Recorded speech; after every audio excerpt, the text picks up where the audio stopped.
Your teenage daughter is longing for clear skin. At 12 to 13 years, something happens. Teenage skin. All of us probably went through this stage, and those younger will also go through it. Due to hormonal changes, the production of skin oil becomes too intense and the skin becomes exceedingly oily. At the same time, the level of hydration is not supposed to drop by itself.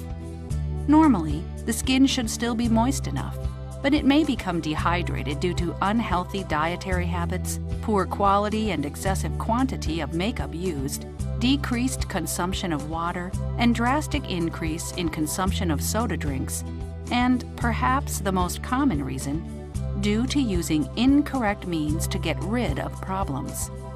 What are the problems, and what are the incorrect ways to resolve them? The excessive oil generation of teenage skin causes pores to be enlarged too much, which in turn causes pores to become clogged up with dead skin cells, bacteria that thrive under such conditions, and so on. As a result, that person gets blackheads, acne, pimples, and later on blemishes that are left when some acne or pimples heal. All of this means that the skin starts looking ugly, which is often a cause of emotional distress. Most of the time, the wrong products are used for teenage skin to get rid of these problems. By problems, we refer to acne and pimples, which are most noticeable. But even before acne and pimples appear, the skin looks pretty bad due to enlarged pores, debris, and blackheads, which are some of the side effects of very oily skin. In such a situation, the wrong products are those that have a drying function. They dry up the skin, seemingly helping for reducing acne or pimples, but instead they cause severe skin dehydration that leads to other problems. These problems, however, are not usually understood, since drying up acne and pimples seems to immediately help, which in reality is the exact opposite of helping the skin. In the end, you get an escalation of the problem you started with, because dehydrated skin responds by generating even more oil. And let me remind you, the problem started from excessive oil generation. When teenage skin, and any other skin for that matter, is exceedingly oily, the pores are enlarged, the skin is clogged with debris and bacteria, and in a few days you get visible problems like acne and pimples, in addition to possibly dehydrated skin. What should you do? What is better to do? Teenage skin lasts till approximately 20 years old. Even though closer to 20 years old is no longer a teenager, we still refer to the skin this way just to classify it expressively, because the processes start when you're a teenager and extend a few years on. Most of what is being said about this phase is applicable at later stages too, just in milder degrees, because the intensity of the production of skin oil subsides by the end of this phase, which is around 20 years of age. The first and foremost goal between 12 and 20 years of age becomes cleaning the skin, and the quality of the cleanser is of the essence.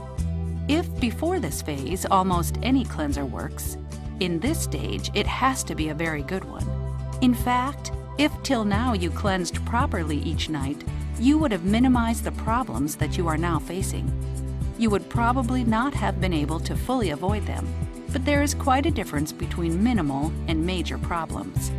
If you do not pay attention to properly cleaning your teenage skin, regardless of what you do to fix problems, only more problems come back, more in quantity and more severe too. In addition, exfoliating is very important during this stage. You have to get rid of the debris clogging your pores. A word on good exfoliating products. Depending on the level of skin uncleanliness at this point, depending on how wrongly you have dealt with skin problems till now and how long this has been going on, it is possible that no exfoliator can help you 100%. But you have other options if that's the case. The best choice would be going to the ocean and spending a week or two swimming and sunbathing daily. No swimming pools, that would only make it worse. With all respect to the skincare industry, this is better than the best exfoliators available commercially. If such an option is not feasible and a good exfoliator still cannot fully cleanse your skin, The next best option to the ocean is going to a cosmetologist and having your face cleaned thoroughly by a professional. A word on cosmetologists. Not all cosmetologists are created equal. Like any other profession, unavoidably there are good and bad professionals. When choosing a cosmetologist, price should not be the first consideration. The first considerations should be reliability, efficiency, good references, and so on. But this does not mean that you should choose the most expensive and fancy cosmetologist. You deal with sophisticated marketing strategies these days, so the most expensive or the busiest cosmetologists may simply come from a marketing trick. So how do you know which one to choose? In between common sense and reliable references, you will be able to figure it out. Nothing more can be added in general on this subject.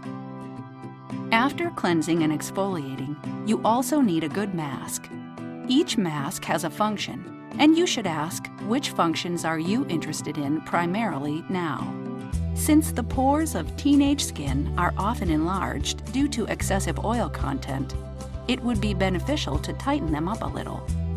Add treatments in the form of various masks, concentrates, and added ingredients and complexes into other basic creams.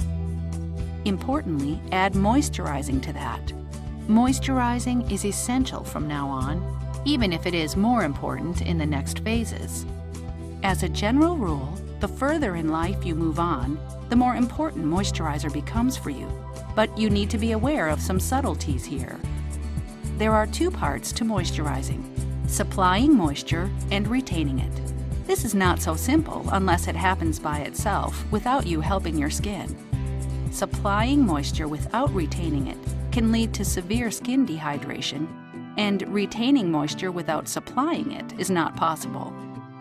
Deciding if your skin is dehydrated or not is not a simple task, especially for teenage skin. If your skin is dry in terms of oil, which is theoretically supposed to happen later on in life, then dryness is dual: no oil and no water. So dryness means both dry and dehydrated. Attention!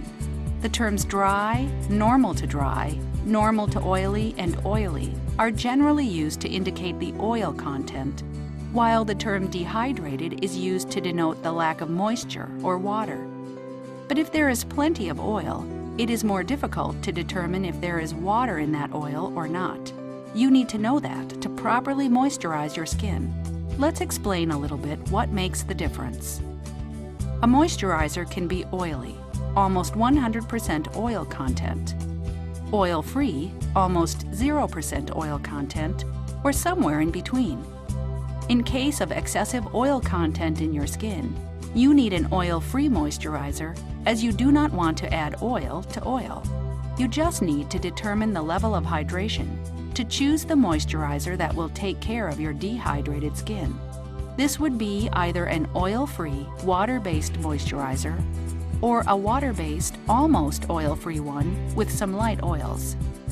You might not know this, but oily skin can be dehydrated too.